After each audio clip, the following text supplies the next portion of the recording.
बिस्मिल्लाहिर्रहमानिर्रहीम। अस्सलामुअलैकुम। आप देख रहे हैं सिरात मुस्तकीम सऊदी न्यूज़ चैनल।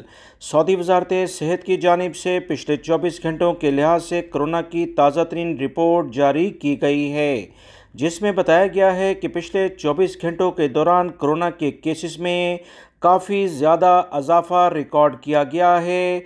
200 केसेस कल की निस्बत ज़्यादा आए हैं। आज 806 केसेस रिकॉर्ड पर आ चुके हैं।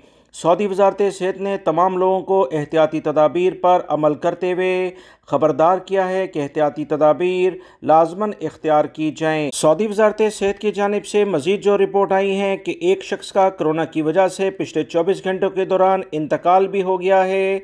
इन्ना लिल्लाहि व इन्ना इलैहि राजिऊन। मज़ीद रिपोर्ट के मुताबिक 145 अफराद की हालत काफ़ी ज़्यादा ख़राब है, इनके लिए खुसूसी तौर पर दुआ की जाए, जबकि 405 अफराद सेहतियाब भी हुए हैं। सऊदी अरब और दीगर खलीजी ममालिक से मुतल्लिका ताज़ा तरीन अपडेट जानने के लिए मेरे दोनों चैनल, दूसरे चैनल का लिंक डिस्क्रिप्शन और कमेंट्स बॉक्स में मौजूद है।